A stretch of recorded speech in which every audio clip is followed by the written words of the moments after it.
PodcastCoug Season 6, Episode 9.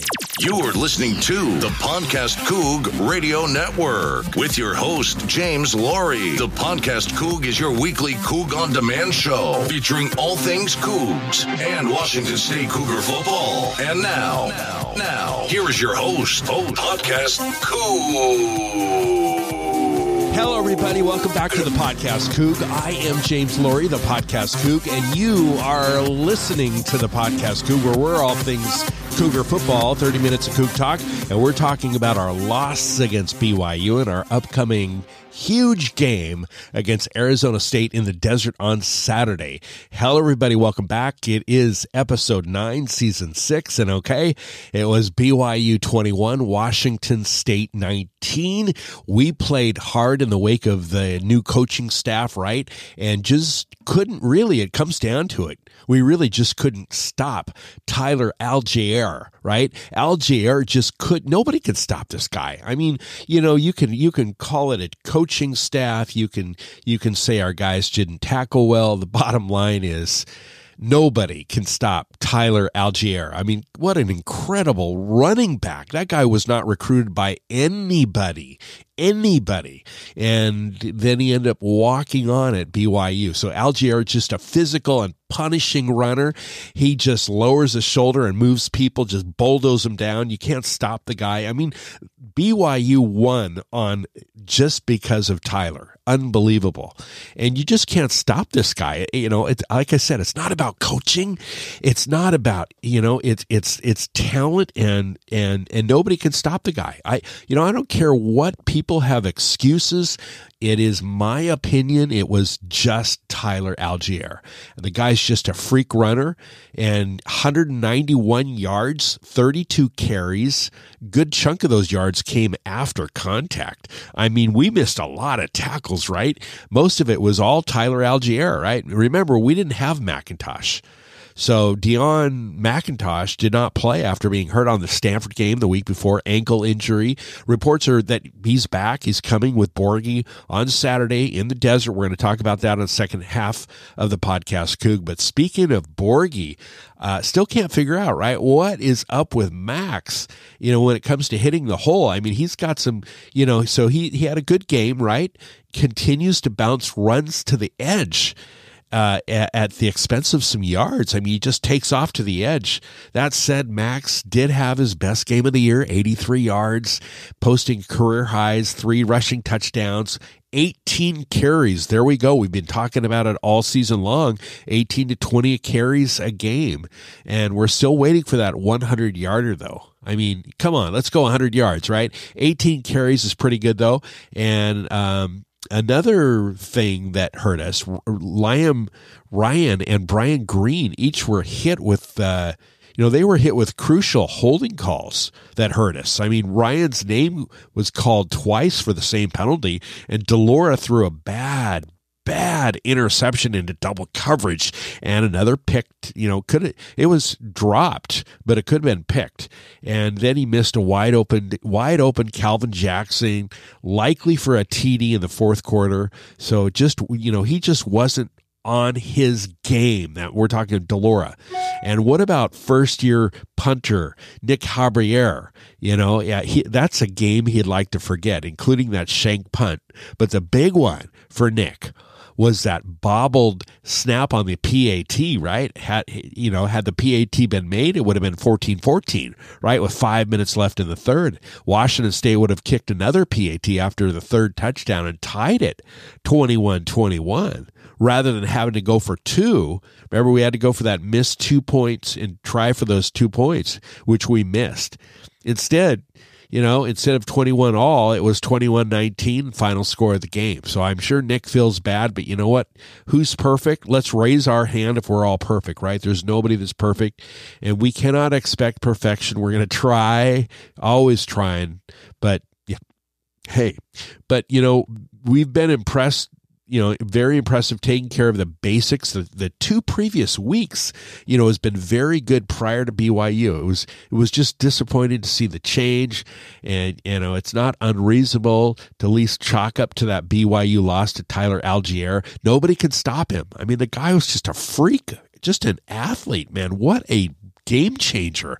I'll take him any day, right? What if we just had him on our team? I mean, we're just bulldozing. I mean, you can't stop that guy. I don't care who he's, I'm just shocked that I don't see them losing another game this year, especially in their conference, and they're hitting the Big 12 next year. So it should be good. So if Washington State wants to get back to its winning ways, we're starting at Tempe, and we have to step up and stop the run. And then, of course, look at our home crowd. Our home crowd wasn't good. There were a lot of empty seats, a lot of empty aluminum bleacher seats, right? Or just aluminum seats all over the place, mostly in the student section. But you know what? Regarding the South Side, you can't expect it to be full. We're talking with alumni and adults and all that stuff, right?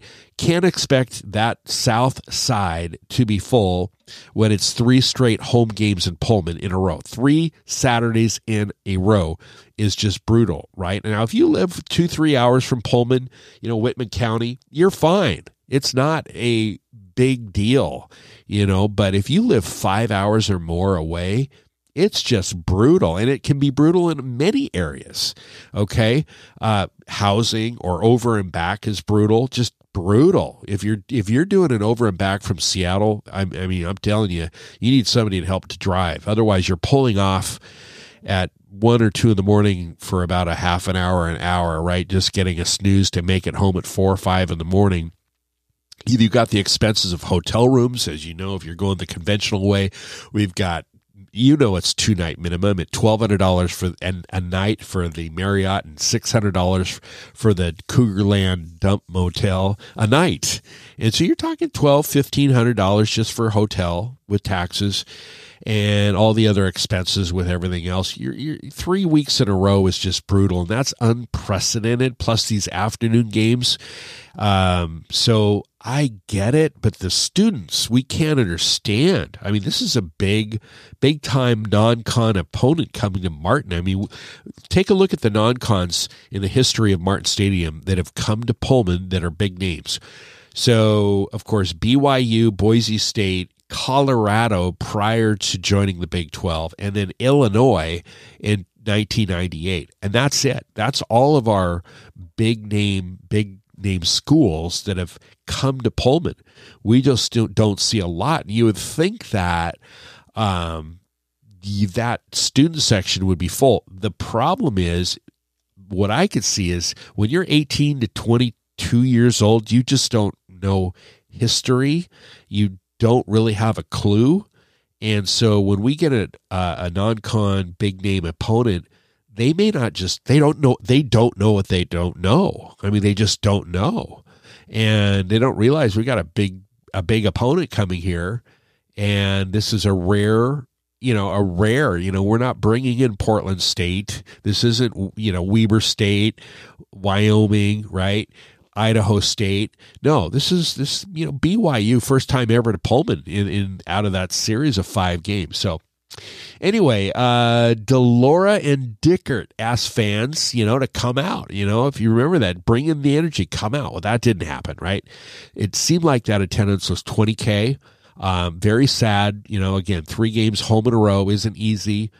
And especially we're one of the most difficult Power 5 schools in the country to get to. So it's, but any Coug fan with their ways and means to show up and support the players should have been there. That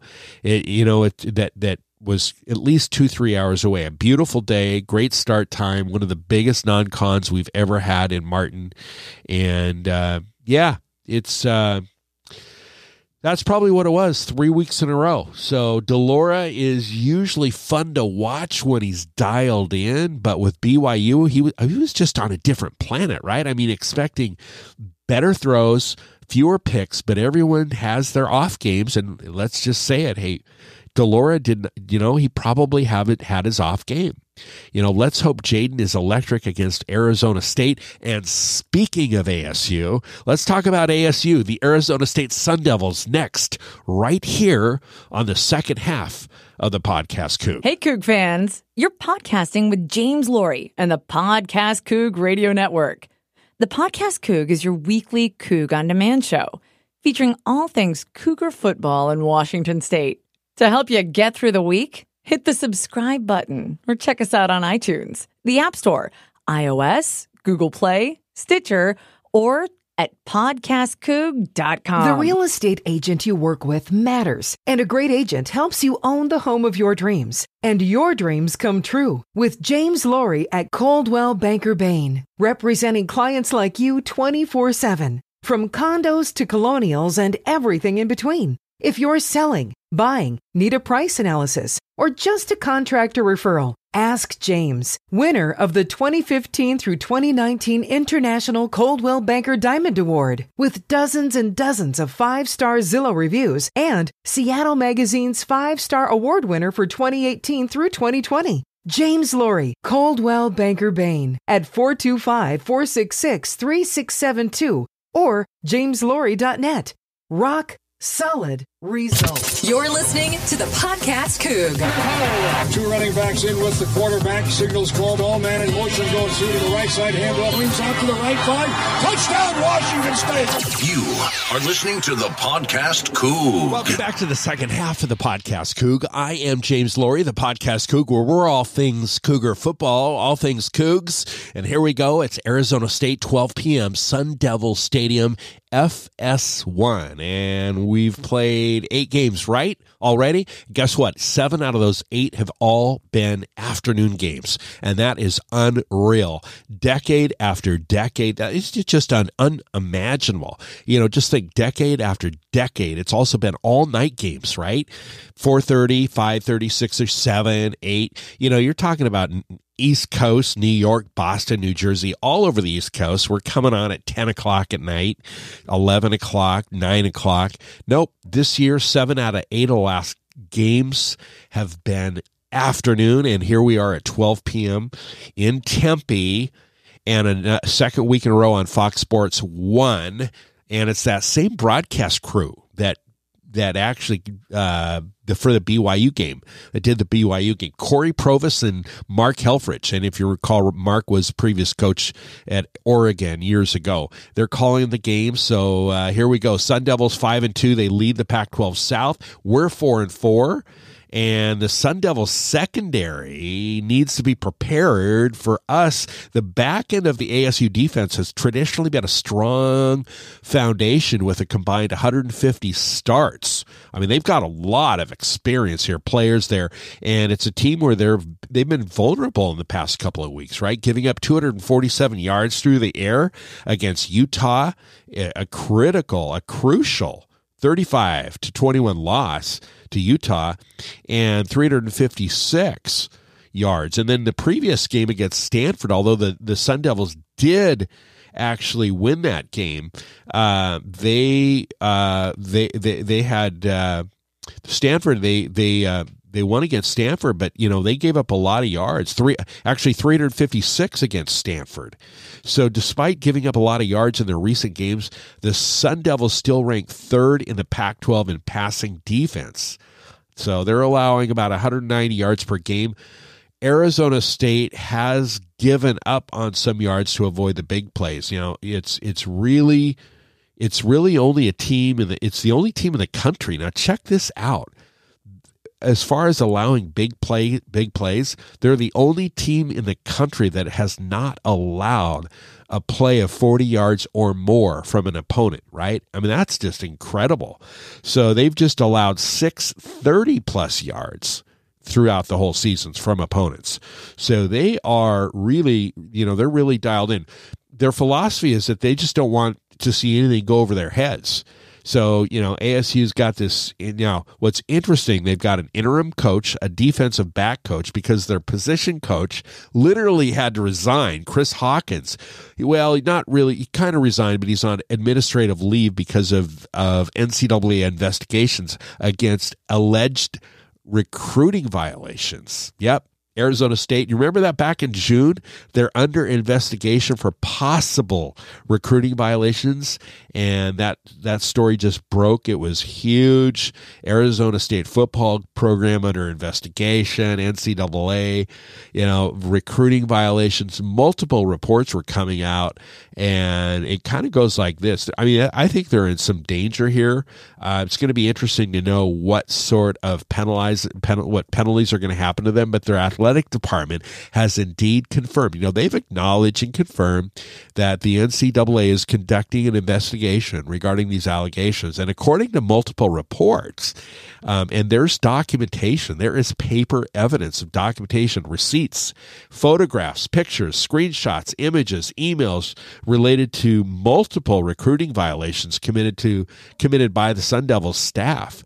And basically, the quick backstory is basically during the COVID pandemic, the NCAA sent into we were in a dead period.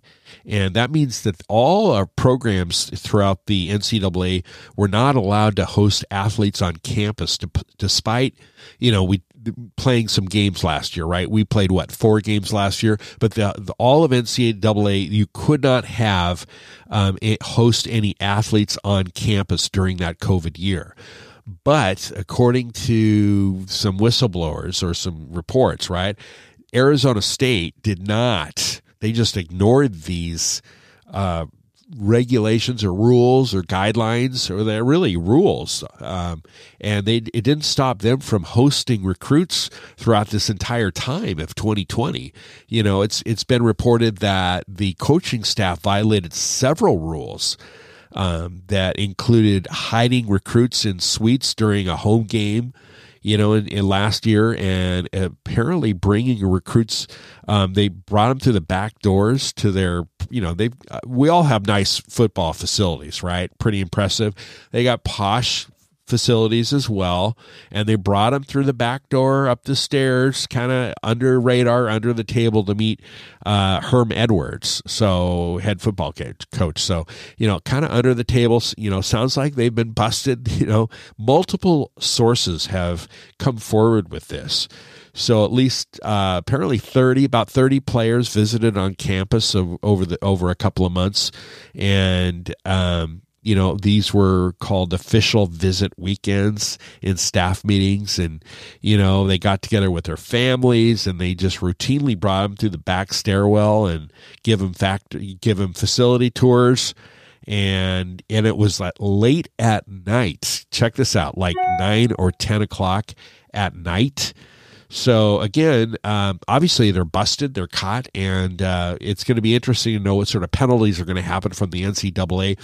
We won't know probably for years down the road. So nothing, of course, is going to change this Saturday. And, like I said, Sun Devils are 5-2. They are rolling. They are number 1 in the South. And part of the reason for those 2 losses in recent games is they've got some veteran guys that are out. Now, senior corner Chase Lucas, he's got 44 career starts, and he had recently a back injury, big collision on the goal line in the first quarter against Stanford, and he didn't play against Utah. So he's out. Chase Lucas is out. He might come back and play on Saturday, though. He might be back. And they've got their senior safety, Evan Fields, had 26 starts and missed the last 3 games. And he may not start at all. And so they've got a couple of guys banged up. They know about Delora. They know about Delora's 1,700 yards, 15 touchdowns, and 6 interceptions, and a